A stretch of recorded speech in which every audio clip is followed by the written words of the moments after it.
अपघातग्रस्तांना 1.5 लाख रुपयांपर्यंत कॅशलेस उपचाराचा दिलासा. गोल्डन आवरमध्ये उपचार देऊन मृत्यूदर कमी करण्यावर भर. आरोग्यमंत्री प्रकाश आंबेडकर यांचे राज्य यंत्रणेला निर्देश. मुंबई इथं आयोजित जनआरोग्य योजनेच्या बैठकीत राज्याचे आरोग्यमंत्री प्रकाश आंबेडकर यांनी रस्ते अपघातग्रस्तांसाठी जीवनदायी ठरणाऱ्या PM राहत या योजनेची प्रभावी अंमलबजावणी करण्याचे आवाहन केलं. अपघातग्रस्तांना गोल्डन अवरमध्ये तातडीने उपचार उपलब्ध करून देत मृत्यूदर कमी करण्यासाठी राज्य आयोग हमी सोसायटीने वचनबद्ध राहावं असं त्यांनी स्पष्ट केलं.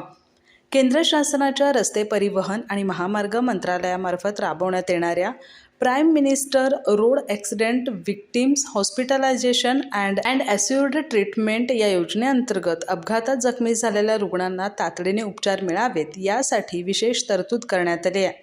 आयुष्यमान भारत प्रधानमंत्री जन आरोग्य योजना आणि महात्मा ज्योतिराव फुले जन आरोग्य योजना अंतर्गत नोंदणीकृत राज्यातील कोणत्याही रुग्णालयात दाखल झालेल्या अपघातग्रस्तांना कमाल 7 दिवसांपर्यंत 1.5 लाख रुपयांपर्यंतचे उपचार पूर्णतः निशुल्क दिले जाणार आहेत. अनेकदा अपघातानंतर आर्थिक अडचणींमुळे उपचारास विलंब होतो. मात्र या योजनेची प्रभावी अंमलबजावणी झाल्यास अपघाती मृत्यूचं प्रमाण कमी होण्यास मदत होईल असा विश्वास आरोग्यमंत्री आंबेडकर यांनी व्यक्त केला. या योजनेच्या अंमलबजावणीत राज्य आरोग्य हमी सोसायटीची भूमिका अत्यंत महत्त्वाची असून अपघातग्रस्त रुग्णांना तातडीने अंगीकृत रुग्णालयात दाखल करणं, पोलिसांकडून अपघाताची खात्री करून उपचारास मंजुरी देणं, तसंच मंजूर दावे जिल्हाधिकाऱ्यांच्या अध्यक्षतेखालील समितीकडे सादर करणं ही जबाबदारी सोसायटीवर सोपवण्यात आली आहे. महाराष्ट्रात या योजनेसाठी परिवहन विभागाच्या अखत्यारीतील राज्य रस्ते सुरक्षा परिषद ही नोडल संस्था म्हणून कार्यरत असून उपचारांची अंतिम देयके परिवहन विभागामार्फत दिली जातात.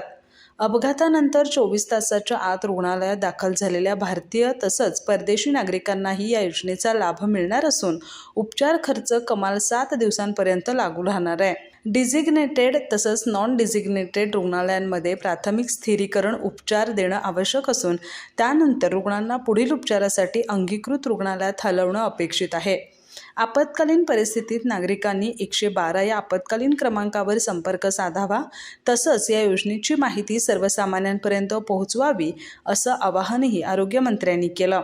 या बैठकीस आरोग्य सचिव रवींद्रन, आरोग्य सेवा आयुक्त डॉक्टर कादंबरी बलकवडे, जन आरोग्य योजनेचे मुख्य कार्यकारी अधिकारी अण्णासाहेब चव्हाण, नागरी आरोग्य अभियान आयुक्त सुनील भोकरे, उपमुख्य कार्यकारी अधिकारी डॉक्टर दयानंद जगताप, सहसंचालिका डॉक्टर सुनीता गोल्हाईत यांच्यासह अन्य अधिकारी उपस्थित होते. अधिक माहिती आणि ताज्या घडामोडींसाठी आजच आमचे चॅनल सबस्क्राईब करा.